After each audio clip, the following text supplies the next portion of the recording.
Bonjour Bernard. Bonjour Pierre. Il y a tout juste un mois, vous veniez de remporter l'élection fédérale pour renouveler votre poste de président à la Fédération française de sport boule. Vous l'avez remporté notamment de quelques voix face à votre opposant Pascal Paoli. Votre nouveau mandat s'étend donc de 2025 à 2028. Donc ma première question serait, après ces premiers résultats, quels sont vos premiers sentiments qui sont ressortis? Bien, bien, bonjour Pierre et puis bonjour à tous nos spectateurs. Ce que je voudrais tout d'abord vous présenter tous mes voeux pour cette année 2025 qui se présente à nous, de bonne santé pour tous et toutes. Le ressenti après ces élections, bien entendu, on pourrait penser que nous sommes heureux, on saute au plafond et on partage notre joie avec tout le monde. Non, c'est plutôt un sentiment de charge à assumer qui vient en premier, parce que il est indéniable que le sport boule est dans une mutation importante et dans un mouvement, d'ailleurs comme toute la société française, dans un mouvement important, et doit faire face aux défis qui vont se présenter à nous au XXIe siècle. Nous avons commencé la mandature précédente à travailler sur cette mutation et nous allons poursuivre avec des nouvelles voies qui se développent. Je pense au sport adapté, je pense à la mixité, je pense à la lutte pour l'environnement, contre les émanations de gaz, enfin, etc., etc. Tous ces problèmes sociétaux modernes que nous devons intégrer dans notre politique fédérale. Alors, maintenant, on va présenter les vœux à nos téléspectateurs. Pouvez-vous nous présenter donc brièvement ce nouveau bureau et le rôle de chacun pendant ce mandat de 2025 à 2028? Du coup, il a fallu, bien entendu, composer un bureau fédéral dès les élections passées, parce que tout de suite, on va se mettre au travail pour préparer déjà la saison 2025 qui se profile à l'horizon. Alors bien entendu, je suis entouré par Claudine Pérouse, qui est présidente déléguée et qui s'occupe plus particulièrement des jeunes, par Éric Loy, qui s'occupe des clubs sportifs, et avec la secrétaire Marie-Pierre Bielli, qui était déjà là à la mandature précédente, Hervé Di Felice, qui de trésorier adjoint devient trésorier. Vous voyez, tout ça, c'est dans la continuité. Brigitte Cochard, qui nous a rejoint et qui va s'occuper de la coordination sportive avec André Milano au traditionnel et au protocole, bien entendu, parce qu'il en faut. Et je ne voudrais pas oublier surtout Valérie Esparon, nouvelle venue, qui va gérer le quotidien des féminines, avec une commission spécifiquement dédiée à la mixité, et qui sera sous la responsabilité de José Barreur.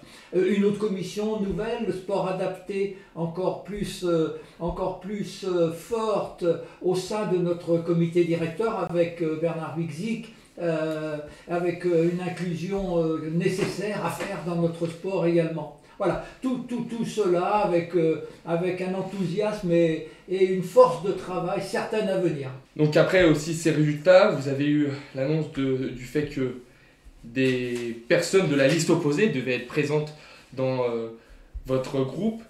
Comment vous allez donc réussir dans ces prochains mois, dans ces prochaines années, à réussir à intégrer les 5 noms opposés de la liste, dont Pascal Paoli, dans votre organisation? C'est évident qu'après ces élections-là, ce nouveau mode d'élection, je rappelle que quand même qu'il y a quand même 70% des clubs qui ont voté par ce nouveau système. C'est la première fois qu'ils étaient appelés au vote et ils ont répondu massivement. C'est une grande satisfaction pour nous, car je crois savoir que pas mal de fédérations sont très loin d'un tel score, et je les en félicite et les en remercie. Alors bien entendu, le scrutin a livré son verdict. Nous avons été majoritaires, certes de peu, mais nous avons été majoritaires. Et puis la liste qui était opposée à la nôtre s'est vue attribuer 5 représentants pour intégrer le comité directeur de la Fédération française, en respectant, et ça c'est important de le dire, la parité, puisque c'est la parité nouvelle venue dans notre comité directeur. 12 hommes, 12 femmes pour représenter nos 2 listes. Eh bien, nous avons 3 féminines de la liste qui nous étaient opposées, qui nous ont rejoints, avec un masculin. Donc le masculin, c'est Patrick Verne.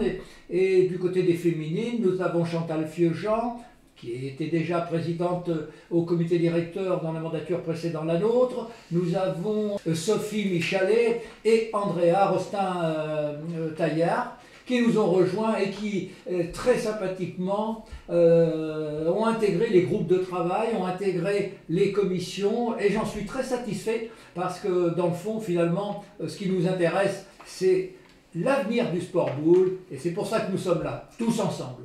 On sait, dans tous les sports, que le rôle de président est très compliqué à gérer, notamment les décisions à prendre dans des moments qui peuvent être compliqués pour satisfaire les différents publics, que ce soit jeunes, anciens licenciés, en passant aussi par les bénévoles ou même les arbitres. Comment vous allez continuer à maintenir un tel poids sur vos épaules?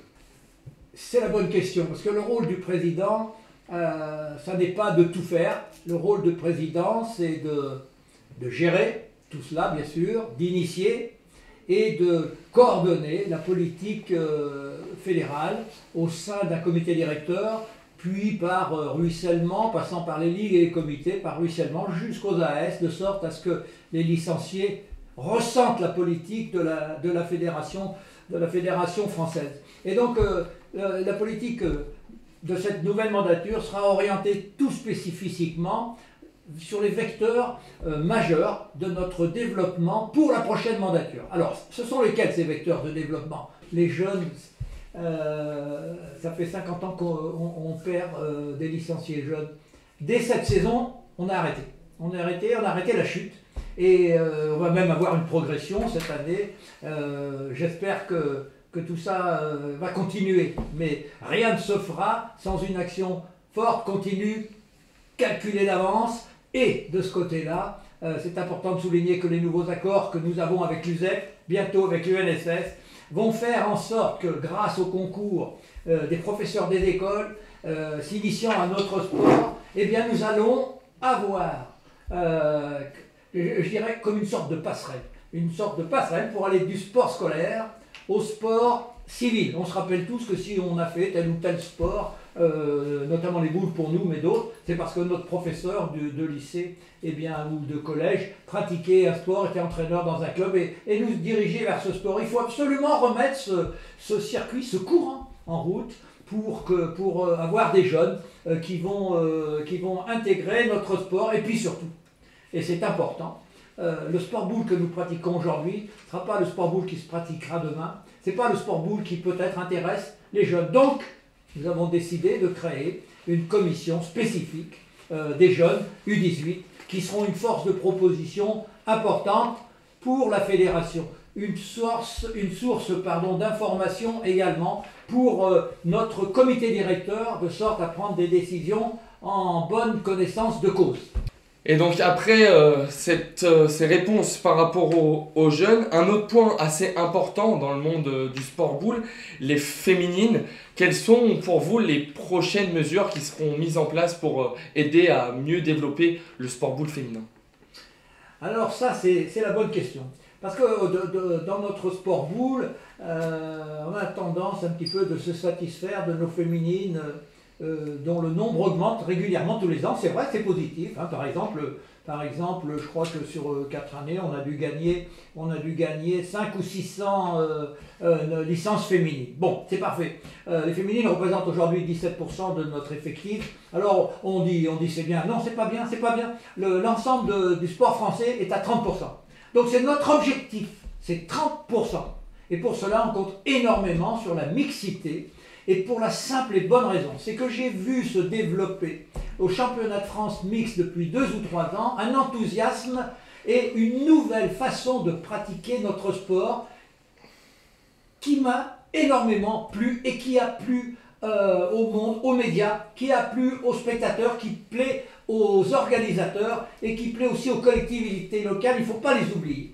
Et donc nous allons faire un effort important sur la mixité pour développer ce vecteur de développement qui me paraît important pour la suite. Un autre point, le sport adapté, on a pu notamment le voir à l'image lors du Winter Trophy qui a eu lieu à Fontaine. Quelles vont être les mesures proches qui vont être mises en place pour continuer de promouvoir un sport adapté qui est de plus en plus présent sur le monde de la télévision? Toucher là un point sur lequel je suis très sensible, parce que c'est important. Et aujourd'hui, le sport adapté se développe, tous vecteurs confondus. Et nous avons réussi depuis déjà 2 ans des très beaux championnats de France, de très belles compétitions. J'en suis extrêmement satisfait. On va développer cela dans les années qui viennent de plus en plus, et c'est certain, avec Bernard Bigzik, qui est un ami et avec lequel on travaille en parfaite cohésion. Ça, c'est une chose, mais le sport adapté n'est pas une fin en soi. La fin en soi, c'est l'inclusion.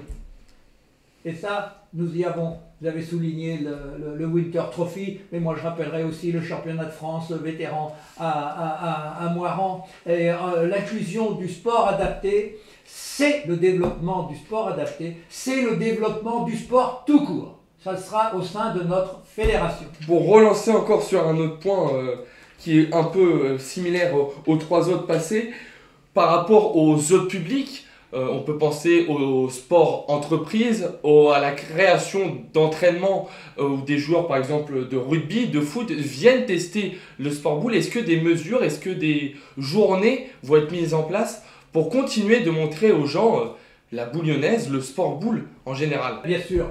Alors la question est plus qu'intéressante. Pour preuve, nous avons mis en place un budget spécifique pour ces initiatives. Ce budget rentre dans une enveloppe qui s'appelle Initiative et Développement. Ô combien importante, parce que c'est une enveloppe qui est destinée aux associations, à la base de notre sport, pour récompenser, pour aider, pour suppléer aux manquements, pour pouvoir avoir des initiatives développantes pour notre sport. Et où on va les avoir, ces initiatives développantes, autre part qu'ailleurs, que chez les sportifs qui sont retraités d'autres sports qui sont plus traumatisants que le nôtre, par exemple le rugby, vous l'avez dit, le foot, le hand, que sais-je encore. C'est un vecteur capital. Et puis ce public-là va nous apporter énormément. Pourquoi? Parce qu'il a l'habitude du sport, il a l'habitude du sport collectif, il a l'habitude de travailler en équipe. Ce qui nous manque peut-être un petit peu chez nous, où l'individualisme prend parfois le pas, malheureusement, sur le collectif. Oui, nous irons dans ce secteur-là. Les associations pourront compter sur la fédération. Pour ce qui est des autres boules, on a pu avoir ces différents points à l'instant plutôt bien détaillés. Pour ce qui est des autres boules, on pense notamment à la célèbre Rafa Volo. Est-ce qu'il va y avoir des mesures dans le futur pour ce qui est notamment des autres boules dans d'autres départements, dans d'autres villes? Voilà. La question est intéressante parce que j'ai quand même le souvenir qu'il y a une quinzaine d'années, le président Poyot était allé vers la boule bretonne et déjà nous avons quelques licences bretonnes qui sont incluses dans la fédération du sport boule. Alors en quelque sorte, moi nous allons aller plus loin. Nous allons avoir rendez-vous bientôt en Bretagne pour développer le point et on espère un nombre de licenciés cette fois conséquent qui vont rejoindre la fédération française de sport boule. La boule nantaise fait également partie de ces voies de développement et pourquoi pas d'autres sports boules. En quelque sorte, la boule lyonnaise pourrait servir de maison commune. J'aime bien le terme. Pourrait servir de maison commune pour l'ensemble d'autres pratiques du sport boule qui pourraient bénéficier à la fois de nos connaissances, de nos structures, de nos introductions au ministère ou ailleurs. Et puis nous pourrions bénéficier d'une autre façon de pratiquer qui est parfois très intéressante et on pourrait aussi apprendre sur divers points comme je l'ai ressenti quand je suis allé voir le grand concours de Guingamp en Bretagne l'an dernier où alors là pour le coup c'est un petit peu le même type que Pentecôte pour la boule lyonnaise et le succès est faramineux. Après donc ces nouveaux projets, ces prochaines interventions qui vont avoir lieu lors de ce mandat, et après une année 2024 qui a été très enrichissante, quels sont vos réels objectifs proche ou dans le futur. Pour l'année 2025, on peut retrouver notamment le retour du tournoi de Pentecôte. Comment voyez-vous l'année 2025, Bernard? Ça me laisse interrogatif. Ça me laisse interrogatif cette année 2025 pour plusieurs points. 2024 a vu l'arrêt du tournoi de Pentecôte. Je rappelle que le tournoi de Pentecôte est organisé par le Comité du Rhône, dont le président est Jacques Vianesi, avec lequel j'ai d'excellents rapports. Et nous avons souhaité vraiment, autant Jacques que moi-même, et que la ville de Lyon aussi, que ce tournoi ait lieu en 2025. Donc on peut le dire, c'est officiel, il aura lieu. Il nous reste des derniers détails à régler, notamment concernant le financement, et puis surtout les bénévoles, et puis les terrains, pour gérer le lieu, le site, soit tout à Dardilly, soit en partie à Dardilly, et puis sur des terrains annexes dans les villages, comme d'habitude, dans les villages aux alentours, et puis peut-être une finale sans dévoiler. On travaille dessus beaucoup, Jacques aussi, sur une présence au Parc de la Tête d'Or. C'est un point majeur pour cette année. Nous allons le faire et nous le réussirons, j'en suis persuadé. Autre point important, c'est les championnats de France. Championnat de France pour lequel il nous reste encore un site ou deux manquants, et nous espérons les trouver définitivement et réussir de très beaux championnats de France qui sont vraiment la grand-messe des sports boules, comme on l'a vu l'an dernier sur les communes de Saint-Martin-en-Haut et de Sainte-Catherine et de Saint-Symphorien-sur-Coise, où la réussite a été présente, le public, malgré un petit peu de pluie, le public extrêmement nombreux et enchanté, enthousiasme. Enfin bref, ces championnats de France sont une étape importante dans une année de sport boule, dans une saison, et nous la réussirons. Bien entendu, les championnats du monde qui se profilent à l'horizon, à la fin à Mâcon. D'ailleurs, dès cette semaine, nous avons une réunion de travail à ce sujet-là. Mais outre cela, il y a les championnats de France de sport adapté. Ça, c'est important de le noter, parce que ces championnats de France de sport adapté, ça y est, ils se sont pérennisés dans notre calendrier. Cette année, ils auront lieu également. On se rappelle tous de la réussite de Montfaucon l'an dernier. Et bien tout cela va se faire cette année. C'est déjà un travail très important. Mais la tâche numéro 1 cette année, c'est de commencer tout de suite les réformes nouvelles qui vont être faites au sein du sport boule, et notamment pour les divisions comme les masculins, la M2, où on a des petits soucis de coordination. On va travailler là-dessus, et j'ai déjà, c'est pas plus vieux que la semaine dernière au maître joueur à Saint-Étienne, à Saint-Chamond, où on a déjà pu discuter avec quelques équipes, et on va trouver les solutions qu'il faut, les bonnes solutions pour un championnat M2 de qualité, et qui satisfasse à la fois, et c'est important, les organisateurs dont on ne souligne pas assez l'importance de la mission, les organisateurs, les joueurs, les équipes, et puis la fédération, bien entendu. Il en va de même pour la division féminine F2, et je pense que nous sommes bien sur la bonne voie.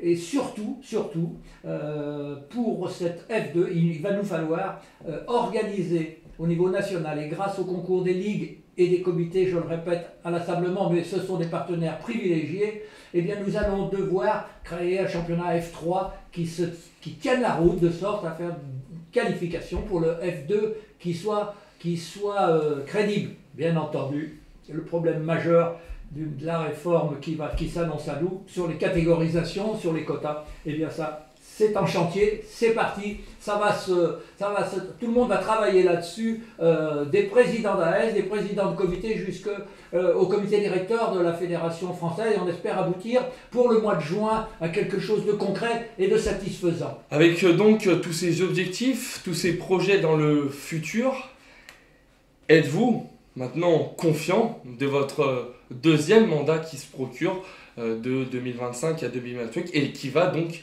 s'écouler jusqu'en 2028? Et oui, voilà. Alors, avez-vous confiance en l'avenir? Avez-vous confiance? Bien sûr, j'ai confiance. J'ai confiance surtout dans l'équipe que nous sommes pour travailler. J'ai confiance dans la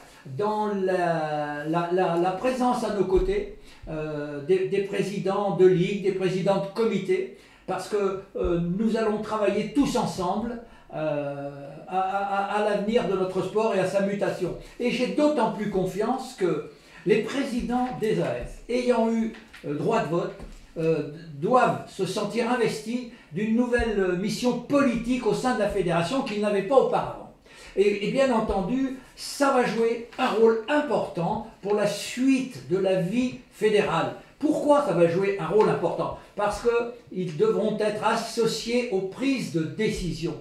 Et le développement d'une fédération, quelle qu'elle soit, il ne se fait pas dans le bureau du président de la fédération, il ne se fait pas dans le bureau de réunion du comité directeur, ni dans le bureau d'un président de ligue, ou dans le bureau d'un président de comité. Il se fait sur le terrain, sur les jeux de boules, dans les associations, avec les joueurs de notre base. L'enthousiasme, l'envie de jouer au boule, il se fait là et nulle part ailleurs. Et si nous voulons développer notre sport, il faut absolument que nos licenciés, nos futurs licenciés, nos adhérents, quels qu'ils soient, et les gens qui viennent pour s'initier à notre sport, trouvent du plaisir, trouvent l'envie de jouer et un plaisir à jouer. Ça, c'est une chose à ne pas négliger, c'est une chose à mettre en valeur et c'est là-dessus que nous allons travailler également tous ensemble. On touche bientôt à la fin de notre interview, Bernard. Si vous aviez un dernier mot, une dernière phrase à dire à tous ces téléspectateurs, à tous ces boulistes qui vont regarder cette interview, que leur direz-vous? Alors, il y a plein de choses à dire à nos boulistes, qui sont intéressés, qui sont pris par ce sport boule qui est plus qu'un sport d'ailleurs. C'est une façon de vivre, avec cette convivialité qui est véhiculée. Et puis je voudrais dire que face à cette société moderne où les conflits, où les différences sont mis plus en valeur que la bonne volonté, sont mis plus en valeur que l'envie d'être ensemble. Moi, ce que je voudrais dire, c'est faisons-nous confiance les uns les autres. Même si parfois nos avis sont divergents, même si des fois nos opinions sont différentes, eh bien, faisons-nous confiance. Faisons confiance à notre force de travailler ensemble. Faisons confiance à notre force d'être capables, ensemble, de muter notre sport boule et d'en faire un sport moderne, d'en faire un sport du 21e siècle qui plaise, qui satisfasse, qui passe dans les médias. On a vu que cette année, avec notre ligue notamment, ou avec les retransmissions des championnats d'hiver, eh bien, la médiatisation est en constante progression et nous en sommes très satisfaits. Alors, faisons-nous confiance les uns les autres. Et puis surtout, merci pour ça. Merci à vous, Bernard, président de la Fédération française de sport boule, et merci à vous de nous avoir écoutés sur le site de la Fédération française de sport boule.